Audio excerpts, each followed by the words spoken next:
talk about what we've just heard.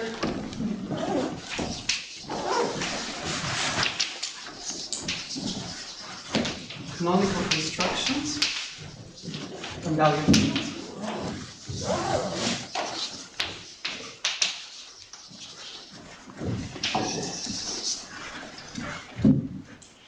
So some of them were mentioned in passing in the lecture courses, and I will introduce them properly and try to illustrate their usefulness with some known examples and maybe some perhaps lesser known examples. And the constructions that I intended to talk about are the following three.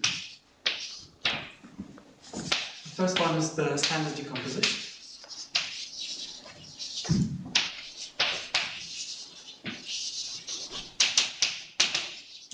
The second one is the canonical henselian valuation.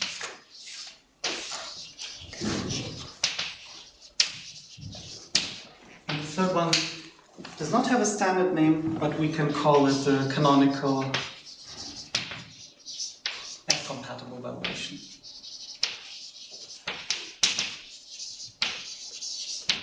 Which I believe is due to F-rat. So, while preparing the, yes? At any point today, are you going to define what it means to be canonical? No. Okay. It's not meant to be a rigorous notion. Okay, because that's something I've heard, and I can give you examples of things that aren't, but I can't define what it is either. Well, I have once heard a definition of canonical. It's if you put two mathematicians into two different rooms and you ask them the same question, if they give you the same answer to that question, then their answers are canonical. Fair enough. So, Those two, right? Yes. So I decided I will not talk about 2 and 3 because I couldn't fit them into an hour, so I will just tease you with their existence. So let's start with the introduction, which is the valuative Rosetta Stone. This may be too big of a name, but it talks about, so we can talk of valuations in 3 different languages, just like Rosetta Stone. So let's introduce them. In the lecture courses, we have seen valuations defined as maps from a field into an ordered abelian group with infinity. But alternatively, we can also view them in the sense of just abstract algebra as subrings of a given field K that are integral domains and satisfy the property that either X or the inverse of X lies in O. So how do we translate between the two? Well, if we take a valuation, we can map it to the valuation ring, OV. So all elements in K of value at least 0. If we are given a valuation ring O, we can map it to a valuation that we can describe by sending it to the quotient by the units of O. So it's a nice exercise to show that one can define a linear ordering on this object that makes it into an ordered abelian group. And the third language would be places. So phi, a place on K.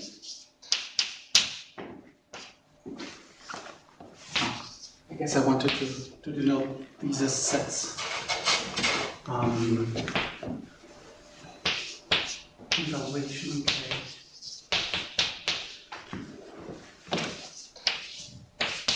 Evaluation rings.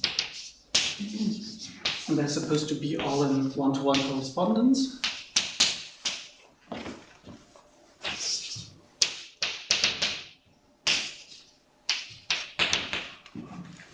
So, how do we get to a place? Well, given the valuation V, we get the place by looking at the residue map of it. So on the valuation ring, it is just the residue map, and outside of it, we send it to infinity.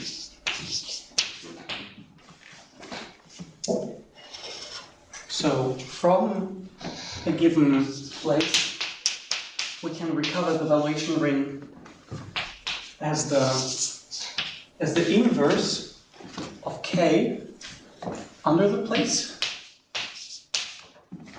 So we get a valuation ring O phi, which is just the inverse image of K under phi. And I guess I'm not defining how we get phi from, how we get the valuation from a place, because you can just go this way around. So I think there's no nice way of writing it, which is better than going to the valuation ring and then to the induced valuation. So this is how we translate between those three languages.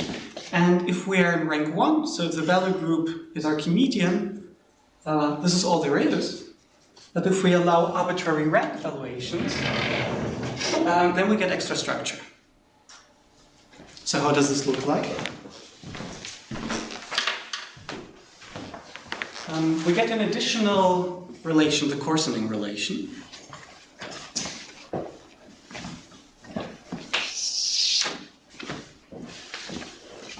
So it's the most economical way of writing it is just if you have two valuation rings, one contained in the other, then the larger one is a coarsening of the smaller one. That's the economical way of writing.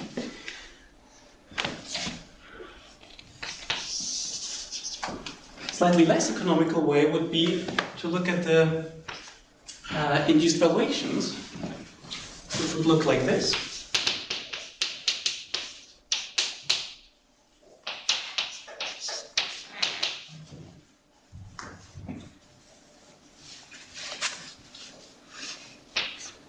So K modulo the units of O1, the units of O1, this will be an ordered abelian group, and the units of O1 are contained in the units of O2. So we can factor by this and get a sequence like this. So this would be the valuation 1 induced by O1, and this would be the valuation 2 induced by O2.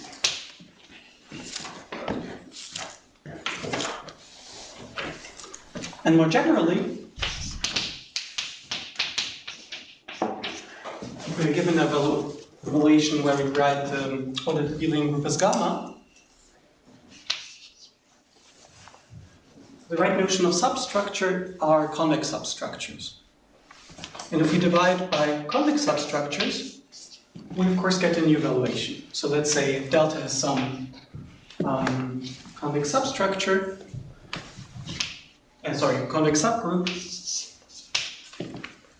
then this is another way how to describe the coarsening relation. And we recover the valuation rings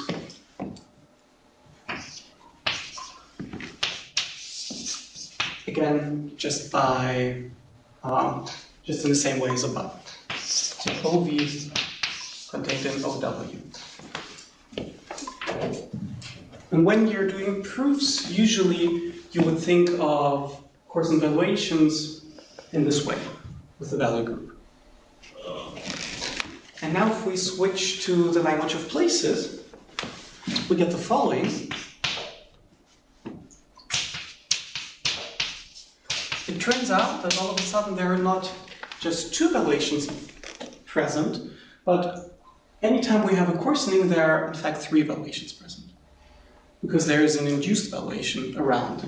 And it's defined as follows.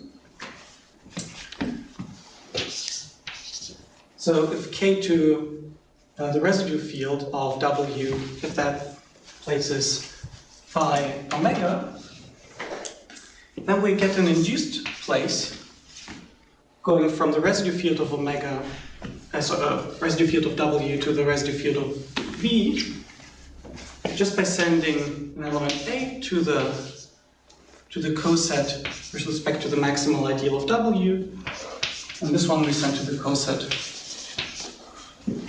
of the maximal ideal of V.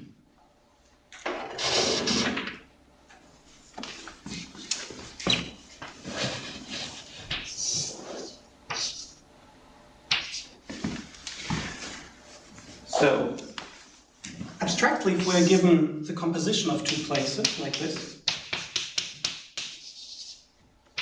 phi and psi, we can recover the valuation rings as above. And then it's also obvious that that we get an inclusion. So we get psi composed phi, take the inverse image of k. So the inverse image under psi will not be all of f usually. So if we take the inverse image of that, this will be contained in the inverse image of f.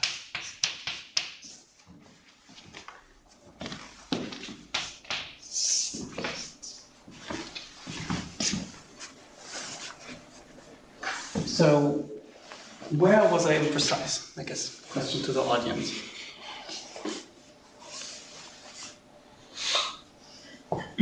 Maybe I made a mistake somewhere writing it up. But Maybe you should give the proper definition of a place. Okay, I could give the proper definition of a place. Well, this is not really a one-to-one correspondence. I should divide out by some equivalence relation. So I wasn't precise here. I should divide out by an equivalence relation here or here. Or alternatively, I can make the remark then that you could formulate these equivalences as an equivalence of poset categories. So remark. I can write this.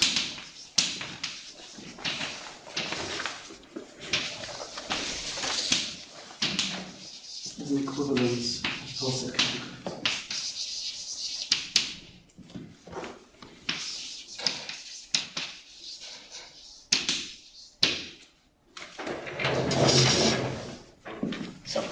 These are the three languages for talking about valuations. And now we look at the standard decomposition.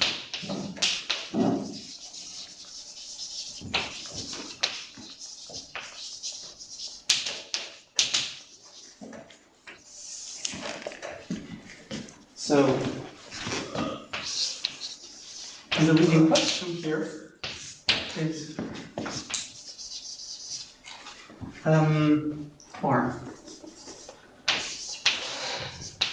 what is the most,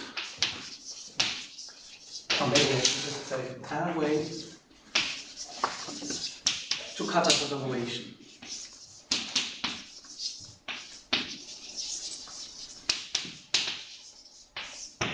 Why do you say cut up? Well, from the point of view of places, if I have some coarsening relation, then I can cut up a relation into two parts, into two places, into a composition of two places. So, and what would be a natural way to do that? Well, the easiest way to motivate it is to look at mixed characteristic valued fields. So assume for the moment, let's say consider a valued field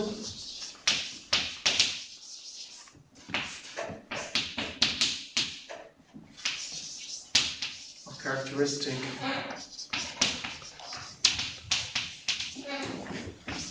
the characteristic of the field itself is 0, and the characteristic of the residue field is p.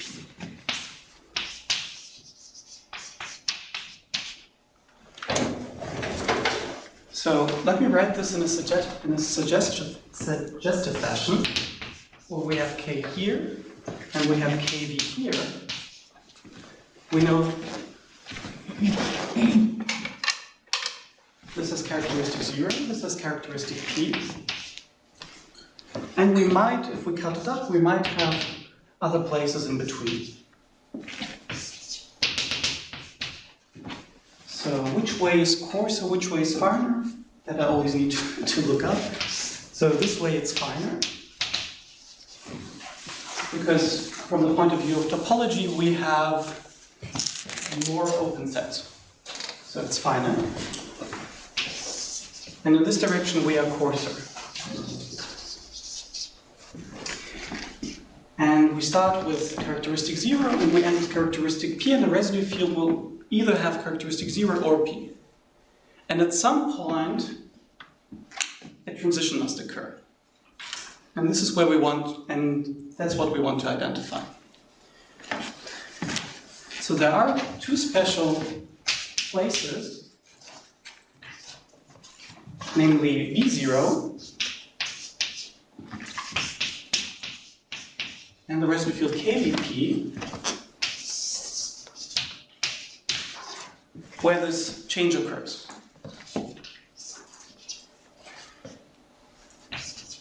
So from residue characteristic 0 to residue characteristic P.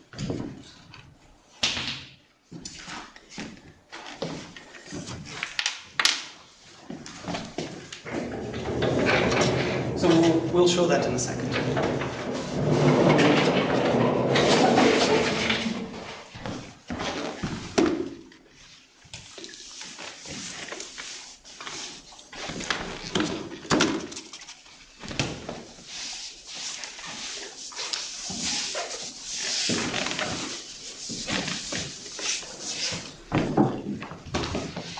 Any questions?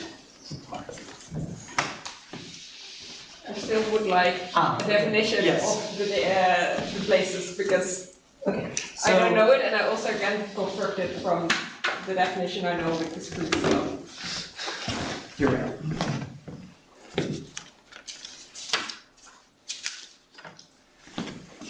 So axiomatically, a place is a function phi from a field to a field with a formal symbol for infinity, such that phi is a ring homomorphism.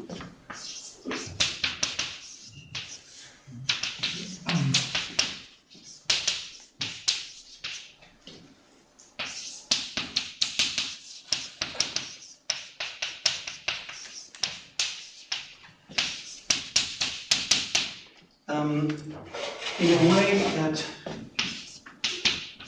A plus infinity is infinity is the same as infinity plus infinity. And I believe 0 times infinity, infinity times 0, and infinity times infinity are undefined. And the conditions are vacuous if we are in these cases. I think these are the axioms. And they translate one-to-one to the valuation axioms. Infinity plus infinity seems problematic as well, because you have two elements of valuation infinity. You don't know what's going to happen when you add them. Yes. Yeah. So it's also on the list of undefined. So how is the map to the normal valuation? You mean from a place how you get a valuation? Yeah. You take the valuation ring by taking the pre-image of K, and from the valuation ring you become the valuation. I think there's, I don't know a nicer way to do it.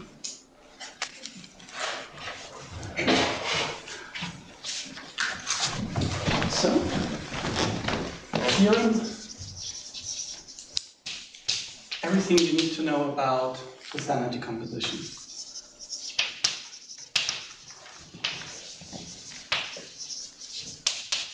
So in the definition of place, so is the statement that you have those identities for Q(x) by Q(x) plus phi for all the x and y for which the right hand side is defined? Yes. Is that the Yes.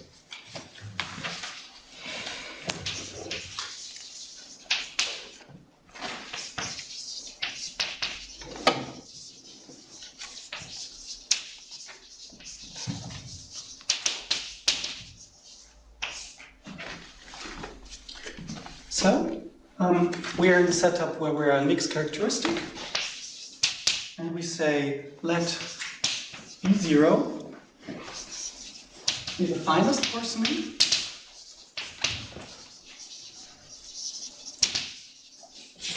of residue characteristic 0.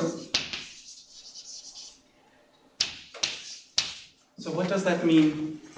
When does this happen? This happens when the valuation of P is 0.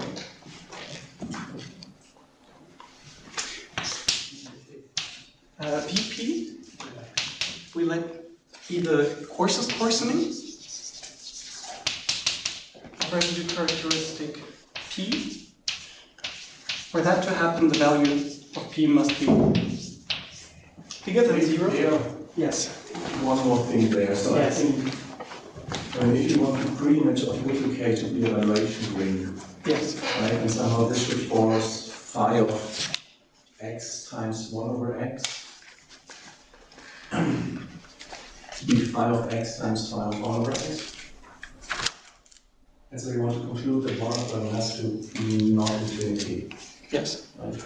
And so I think you need the infinity times infinity in infinity. Yeah. I mean, as you can, yeah, I don't carry the definition in my head. So that's fine now, I hope.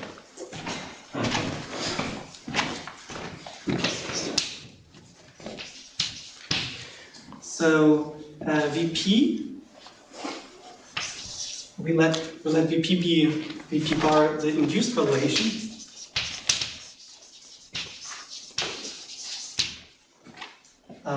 So the valuation induced by VP on KV0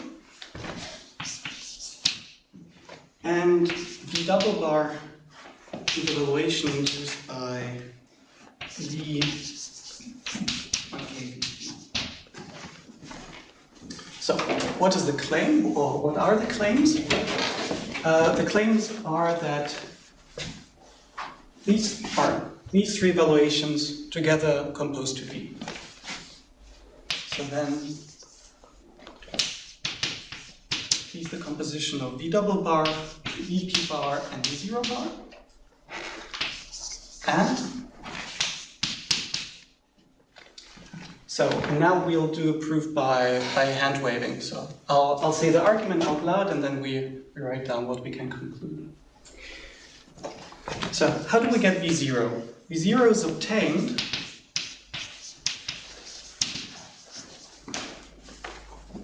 by a coarsening by, and now I have to write down the value group by which we need to divide. So, to get residue characteristic 0, we want the value of P to be 0. How will that happen? Well, that will happen if we divide out by the value of P.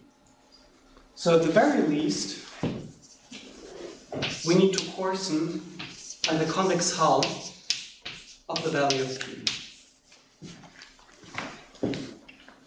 But if we take a larger one, then it's not the finest possible anymore, so it has to be equal. This is how we get the finest coarsening of residue characteristic 0, by coarsening by the convex hull of VP. Slightly confused. As you written it in the board when the write-up, the residue characteristic of KV0, isn't that just P because the next one already has characteristic P? I meant to say that KV0 has characteristic 0 as a field itself. Yeah, but its residue field has characteristic Yes, P, right? I mean, the induced valuation, yes, its residue field then, if you view KV0 as carrying a valuation, then itself it will always have characteristic P residue field. Yeah, I see what I guess it's the point that we always have two characteristics running around, the one of the field and the one of the residue field.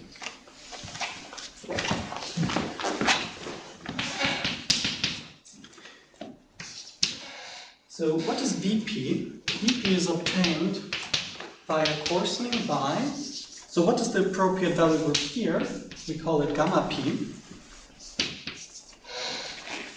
Well, it cannot contain the value of P, otherwise this would enforce present characteristic 0. So it has to be smaller. So it has to be properly contained in the convex cell. And if it's the coarsest possible, it will be the maximal convex subgroup not containing VP. And another way to write this is all gamma and gamma, such that the absolute value of gamma is infinitesimal with respect to VP. So by this notation I mean infinitesimal.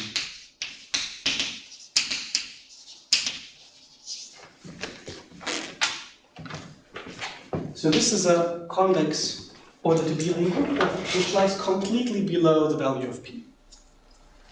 And it is the largest possible such order-to-Dealing group.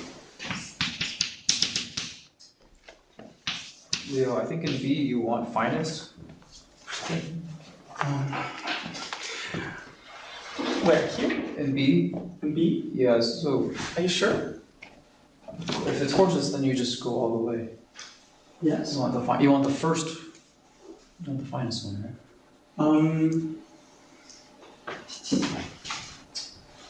Am I?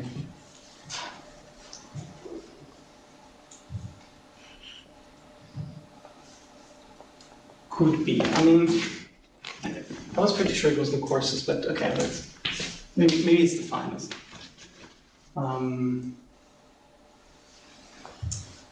Sorry, I mean, Yeah. anyway, the argument is clear. Yeah, I mean, it doesn't really matter what word you. So, the induced valuation, the one in between, so it's the valuation sandwiched between KV0 and KVP.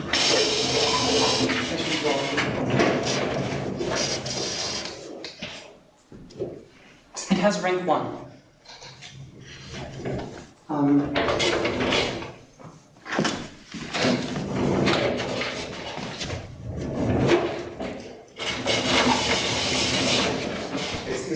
Your C again, should it be VP bar, the variation induced by VP on Yeah. Thank you. So VP bar has rank 1, and value group. So its value group will be gamma 0, or will be isomorphic to gamma 0 modulo gamma P.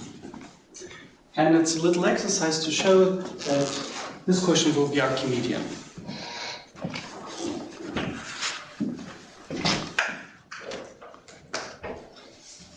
Essentially, they construct it in such a way that there is no order-to-Beeling group, no convex order-to-Beeling subgroup of gamma that lies properly above gamma P and is properly contained in gamma 0.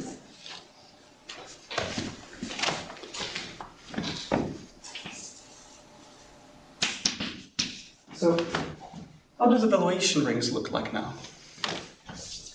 The valuation ring of OV0, well, we need to lie above OV, and we want the value of P to become, or we want P to become invertible. So the minimal thing to do that is just invert P.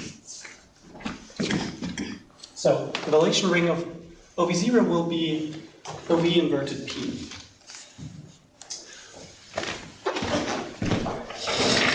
Now, what about the other valuation ring?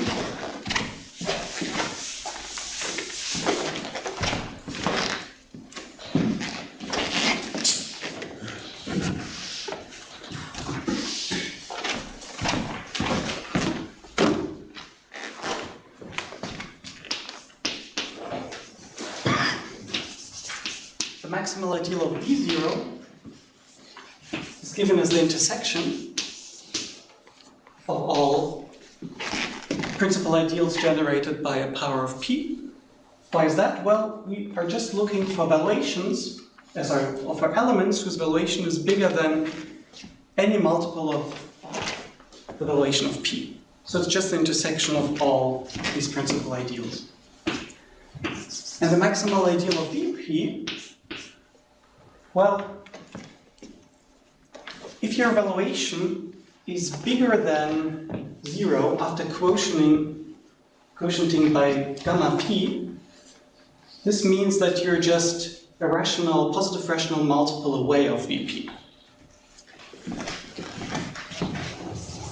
So it turns out that the maximal ideal is just a radical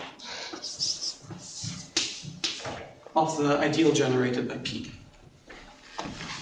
And from this we get that the induced valuations are just OV modulo the maximal ideal, and the other one is also OV modulo the radical, the maximal ideal. So we can also explicitly calculate and write down what these valuation rings and what these valuations are.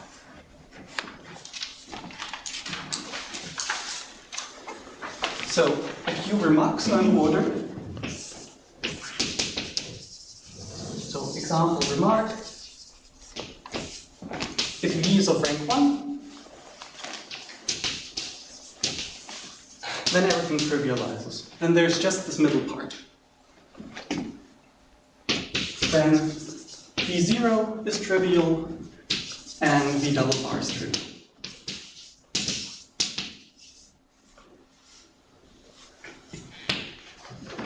And VP bar is just V. Another remark is that P did not play a special role here. So I used P essentially for psychological reasons, because one can talk about residue characteristic 0 versus residue characteristic P. But in fact, you can do all of the above just with any parameter in the maximal ideal.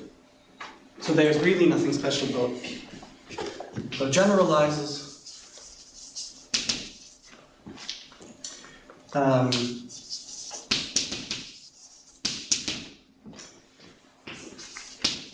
To any parameter in the maximal ideal.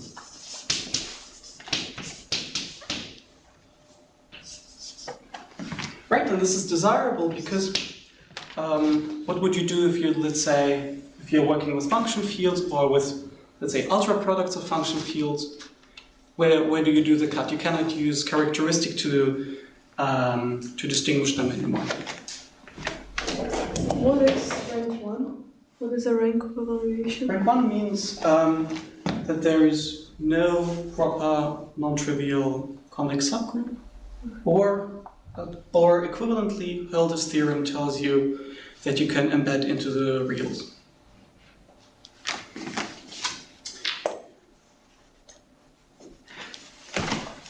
So, I have heard that if you people in the audience have an interest in infinitory logic, so the next remark is for them. M0 at MVP are infinitarily definable. They're not definable as is, but they're infinitarily first order definable.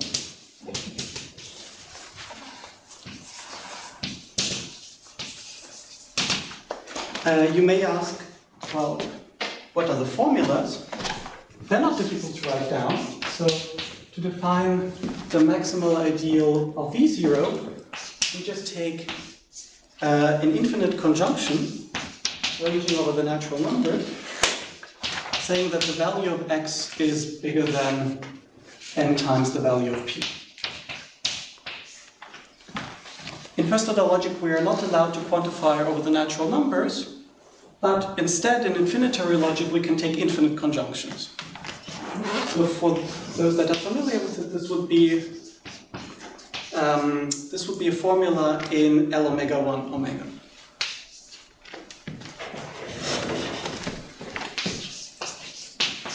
And the maximal ideal of VP can be defined as an infinite disjunction.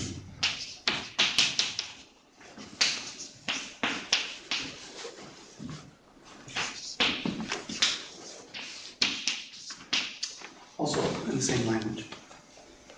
And what we get from this is a formal corollary about elementary equivalence, or about the preservation of elementary equivalence.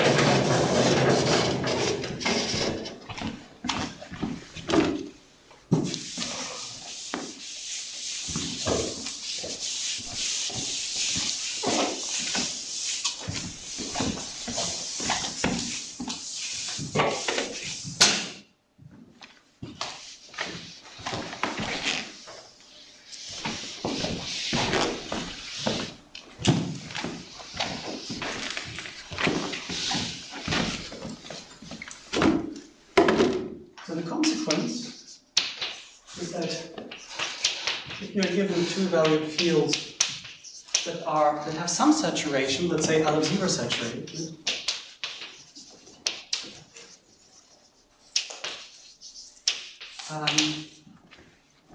then it's a general fact that if you look at elementary equivalent structures that are saturated, that they're automatically elementarily equivalent in this bigger language.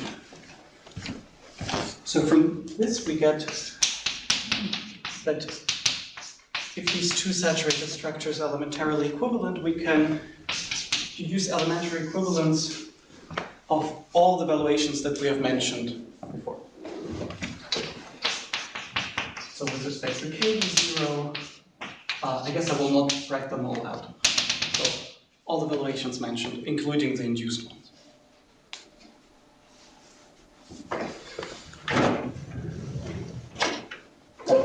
So are there any questions so far? So can you please say again your point 4 in the theory? Yes. That does not convincing to me. Does not look convincing. So the valuation of P is 0 if and only if it's a unit. Yes. In the valuation ring. So make it a unit by inverting P. I mean, this looks. You take the value, the valuation ring of the original valuation, or you take. Yes. I take the original valuation ring OV and invert P. And that I get a coarsening because it's an overring of OV. So it's a coarsening by definition.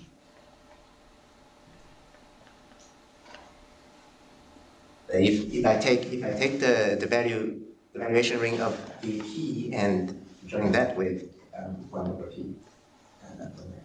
What do you get? Well,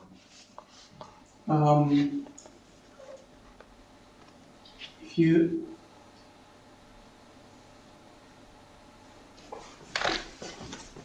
take, you mean OVP?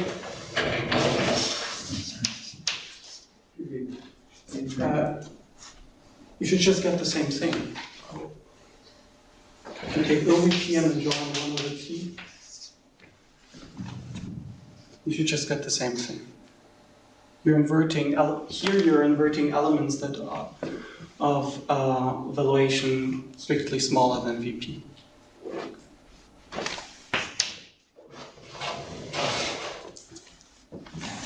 Okay. So let's go to applications.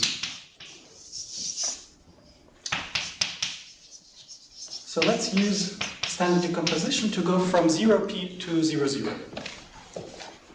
Or I should rather say from 0, 0 to 0p. And I'll recall an example that we had, I believe, I can't quite remember if it was Sylvie's or Francie's lecture. But it is the following one. Let KV with mixed characteristic 0p and unramified, which means that the value of p is positive, but it is minimal positive.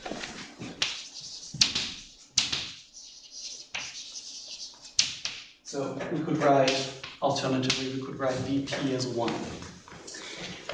And assume it's omega complete. by which I just mean that your usual Cauchy sequences have limits. The problem is, if I just say complete, it means something different. Because they're Cauchy sequences of length bigger than omega. So, but I don't need that.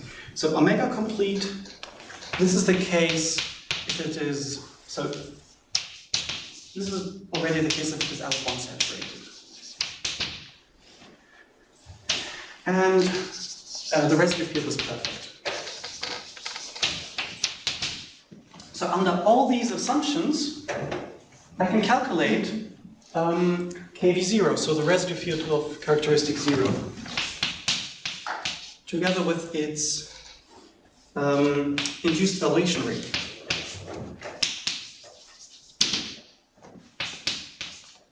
And what Franzi Orsilvi mentioned is that this will be the bit vector ring and its fraction field. So OV bar will be isomorphic to the bit vectors over the residue field KV. And the field on which this is defined is, I guess, just a fraction field.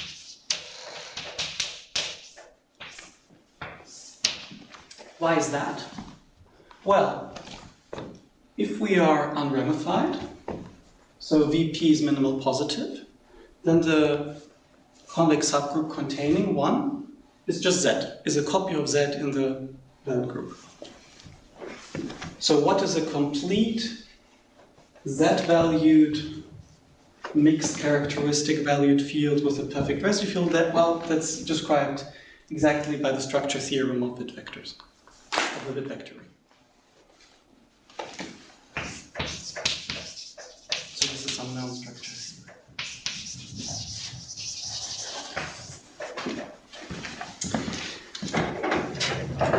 So this insight traditionally is used to deduce an AKE principle for these sorts of fields from AKE from 0, from AKE in 0, 0. But I'll not break down the proof because of time. I'll show you the proof of a generalization of that.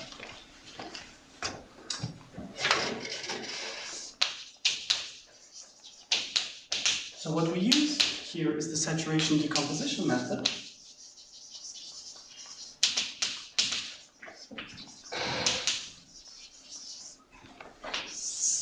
Which addresses this issue from going from 0, 0 to 0 p. The first step is to saturate the structures that we are working with. So by that I mean pass to an elementary saturated extension. Sufficiently, let's say, sufficiently saturated.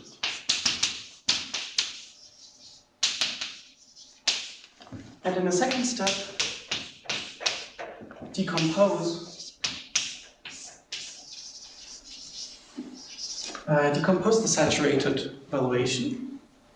Decompose the saturated place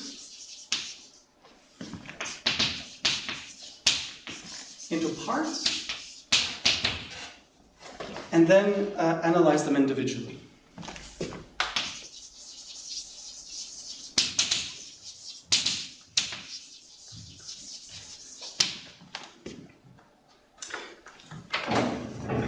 So, and I'll show you how this works in a quite general framework. So this is the theorem of Vandenbriet, which can be found in his lecture notes on the model theory of valued fields as an exercise. And the only published proof I know of is in a paper by Costas. Costas Kantas, actually.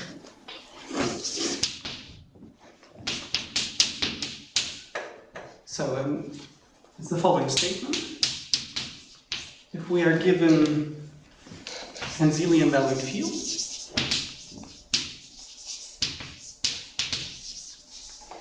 of mixed characteristic, zero p, then they're elementarily equivalent if and only if two conditions are satisfied. All truncated valuation rings are elementarily equivalent. By that I mean we look at the valuation ring and divide out by principal ideals generated by a power of P.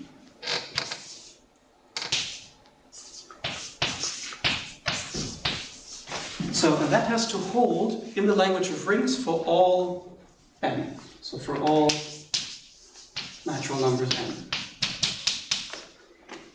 And we need the elementary equivalence of the value groups, but we add a constant symbol for the value of P.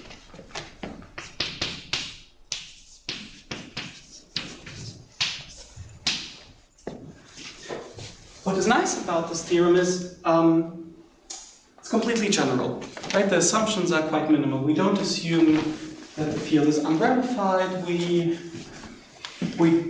don't assume that the residue field is perfect. So these are sort of the you could not expect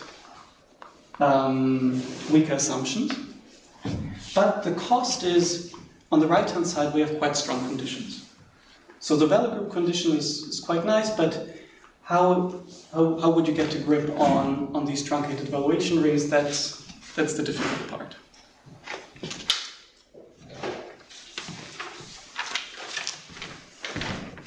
So let's sketch a proof using the saturation decomposition method. One direction, I could write trivial, but that's a bad start. I'll say formal, because that's exactly what it is. You can interpret these structures on the left-hand side and deduce elementary equivalence. The interesting part is the other direction, and that we do in 3 steps. So step 1 is to assume without loss of generality that KB and LW are L1 saturated.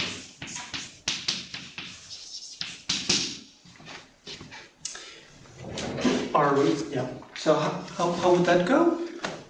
If we look at an L1 saturated elementary extension of K and of L,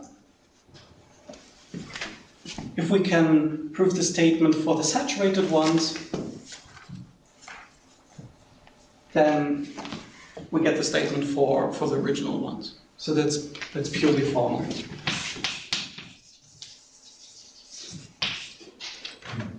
I forgot what's saturated now.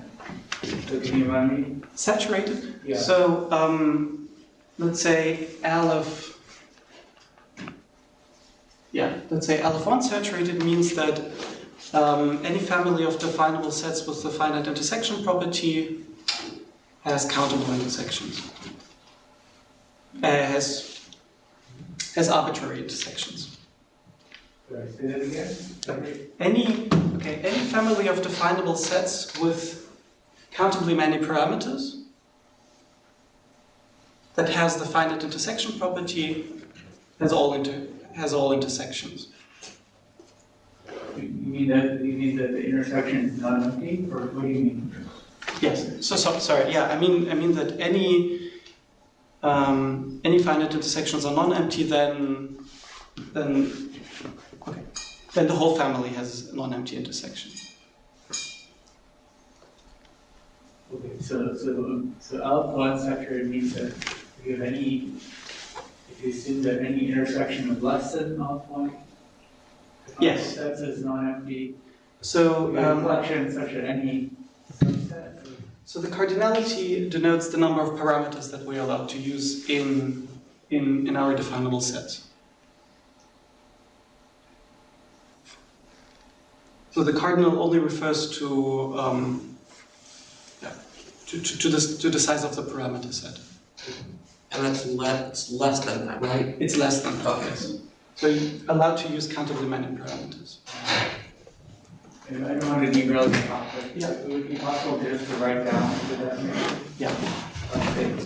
Factor saturated concentration measure. So kappa saturated means for any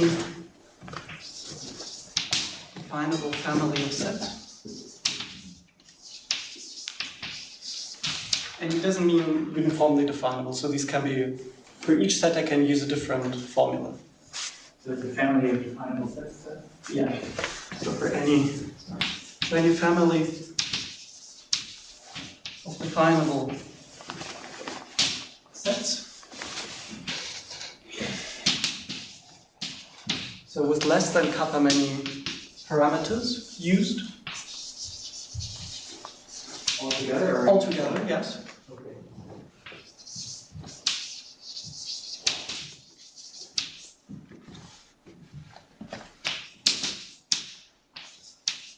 If finite intersections are non-trivial, then the whole intersection is non-trivial.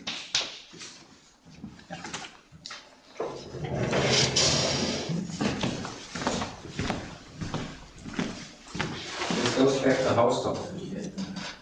Hausdorff did it for DLOs, basically. Beginning of the last century. Then model theory is kind of rediscovered.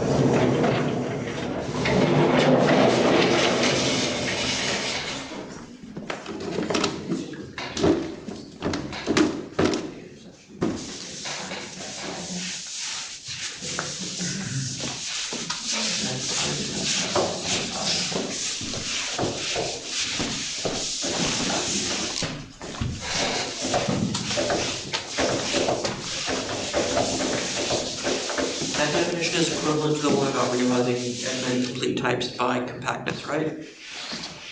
Can you say that again? So I'm used to the definition of saturation as you realize you realize every consistent type with less than kappa many parameters. Yes. But that's, you can go from this to that with compactness, right? Yes.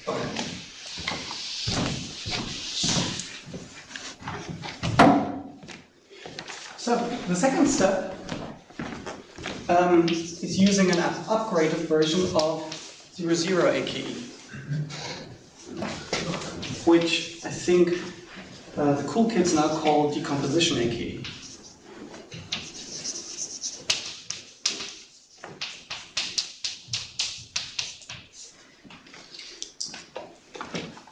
It says that to show the elementary equivalence of 0p valued fields, it suffices to show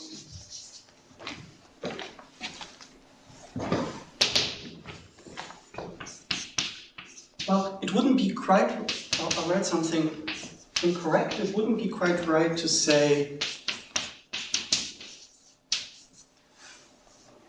this, because if we have the elementary equivalence of the residue fields and of the value groups, then we would get elementary equivalence of the valued fields, but with respect to the wrong valuation, with respect to the quotient valuation V0 and W0. So what we need to do is add the extra missing data, which are the induced valuation rings on the residue fields.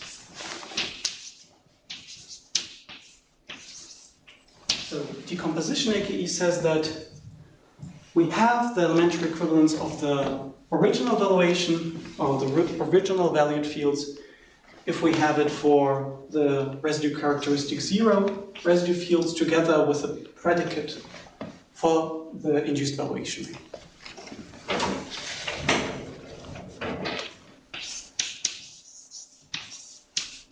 So the third step is to verify this by computing with our initial data.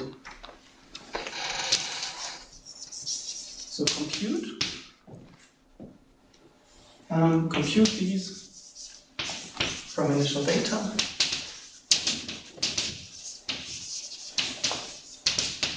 How does this go? Well, V0k, remember, is Vk modulo the convex half of the value of p. KV0 is the fraction field of the induced valuation ring. And the induced valuation ring itself is, as we calculated, OV modulo the intersection of all these principal ideals generated by powers of P. And that's a nice exercise in commutative algebra. It's just the inverse limit of all OV mod P to the n. And if you want me to write down this in a more explicit fashion, I could also write this as a subset of the products of all these.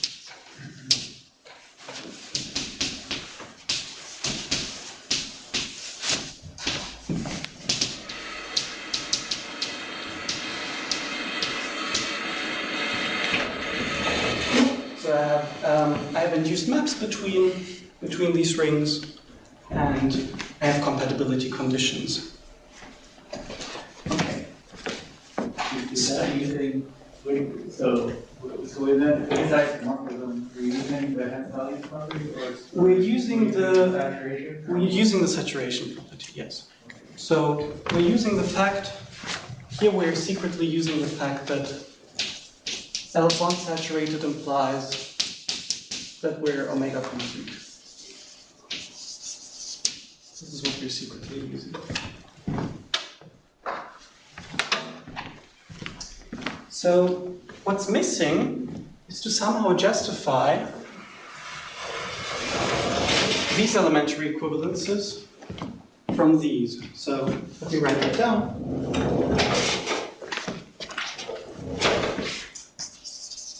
Remains to justify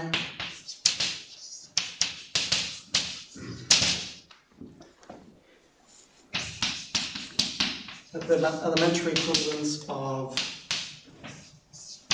the pointed valid groups implies the elementary equivalence of these quotient orbited unit groups.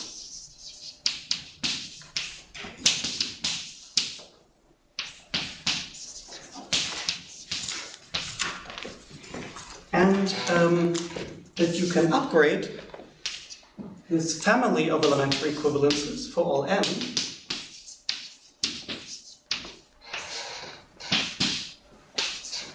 into an elementary equivalence of the inverse limits.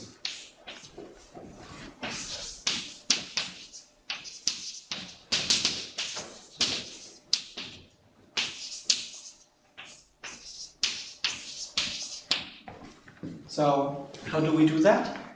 I don't quite have the time to explain this in great detail, but there are essentially two approaches that can justify this, and they're equivalent in a precise sense. One is to use infinitary logic. So view, for example, this inverse limit as an infinitary definable set in the infinite product. So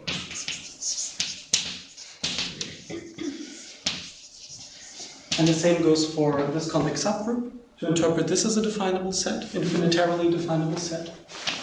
Or the one I like more, and again I will not talk about this, is to use back and forth functors.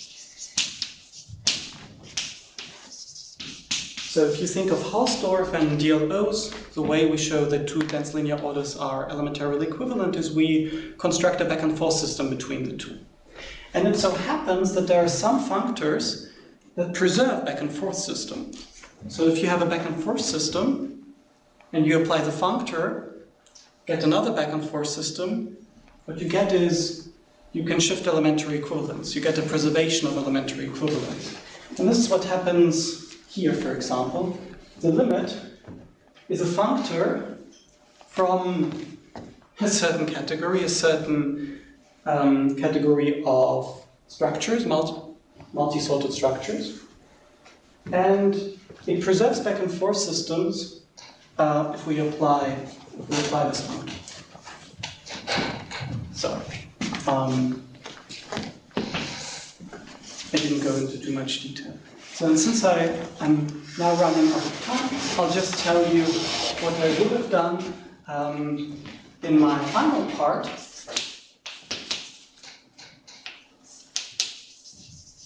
Namely going from 0p to eco-characteristic pp. And what I would have done is, I would have told you that about the result of Franci and Costas, that the tilt the tilt of a perfectoid field embeds elementarily into the characteristic P residue field of an ultra power of K. So if I write it like this, it will look a bit like a mess, but it's fine.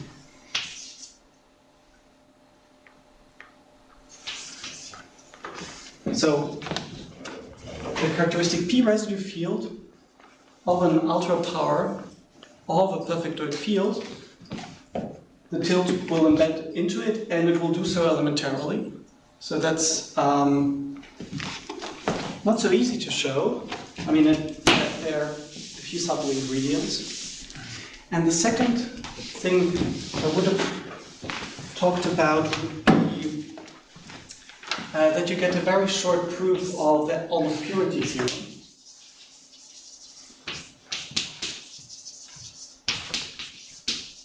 Or, I guess, a fragment of the almost purity theorem. Namely that, let's say, KB is a perfectoid field, then any algebraic extension of it will be perfectoid as well.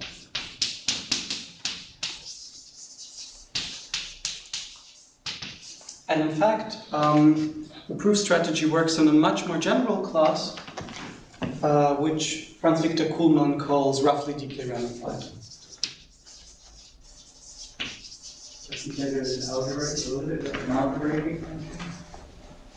Did I not say? Sorry, I meant algebraic extension.